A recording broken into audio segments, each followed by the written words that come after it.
YouTube,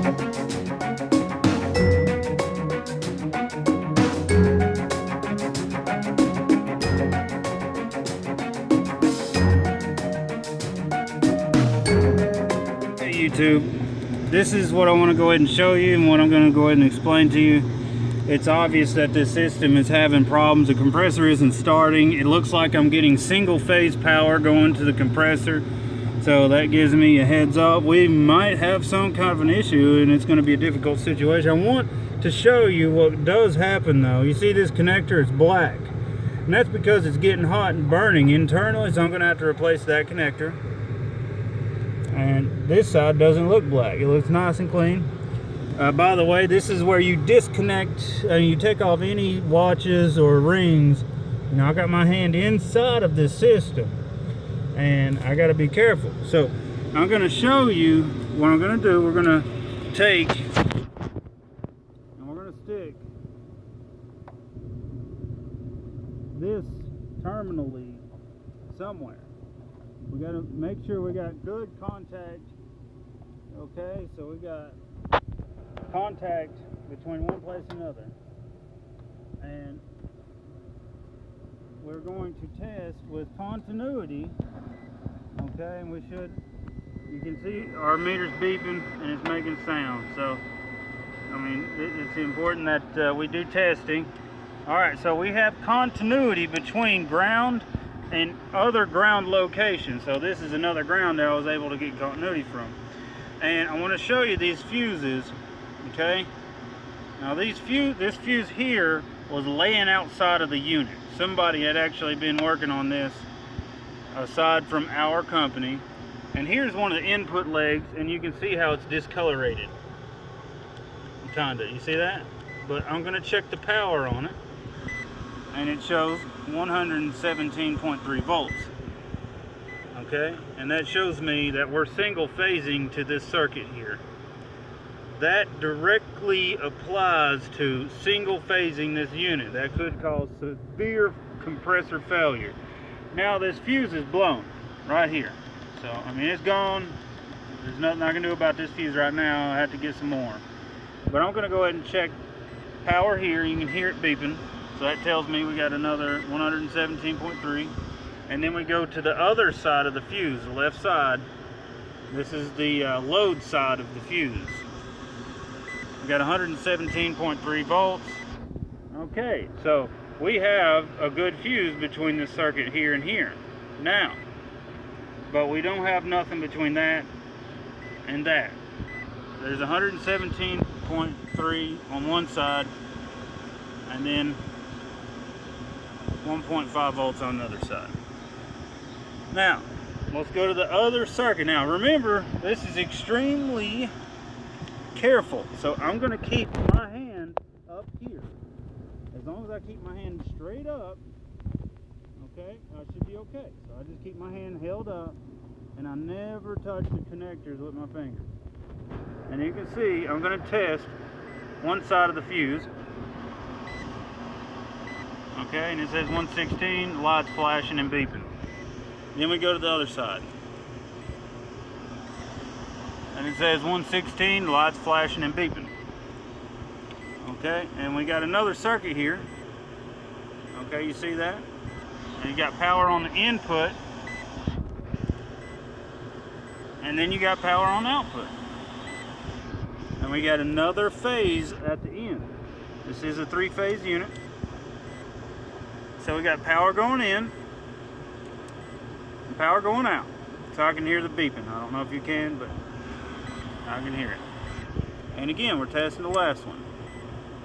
There's power going in.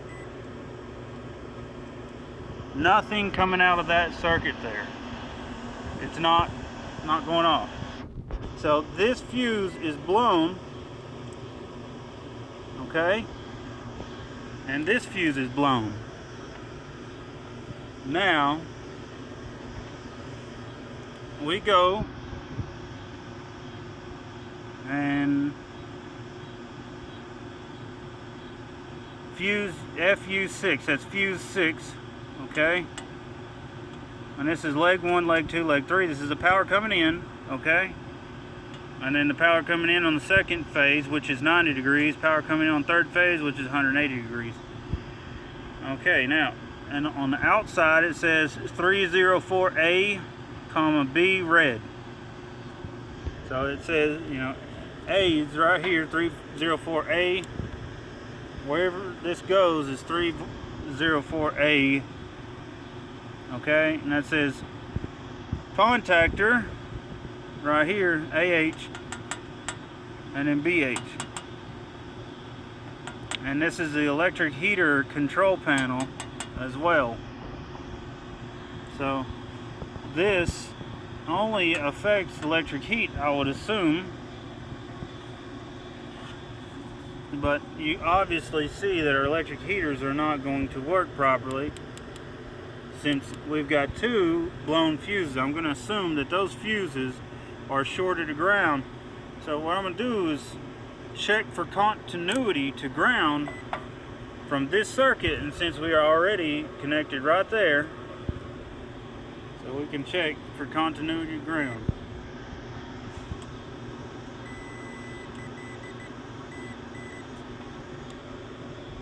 Okay, it's not beeping, and we got no continuity to ground, so we'll take our other side and check the other side and see if it's got continuity to ground.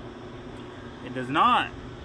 So there's a reason why that blown one fuse and that one over there blown one fuse. Now the power is distributed everywhere else from here, because that's the only power coming in from the unit. You can see the wires coming in, you know, and they go all the way across, and they go through here, right here, and it looks like it should have power. Okay, it looks like we lost our terminal.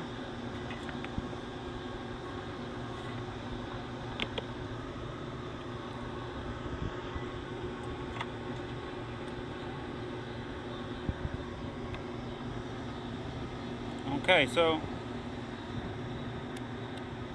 we're going to check power again. We got power here. Okay, and this is one leg of the compressor right here. This is one of the legs of the compressor, and this next one is the blue one. That is another leg of the compressor, and the last one is the third leg, which is the last leg of the compressor.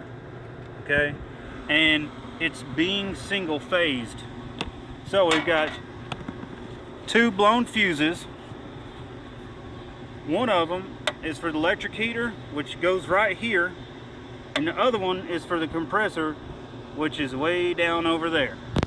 So obviously I'm going to have to rob one of these electric heater fuses and attach it to that other fuse, and let's just hope that we don't have a blown up compressor, because if I can get this thing running right now, they're going to be really happy.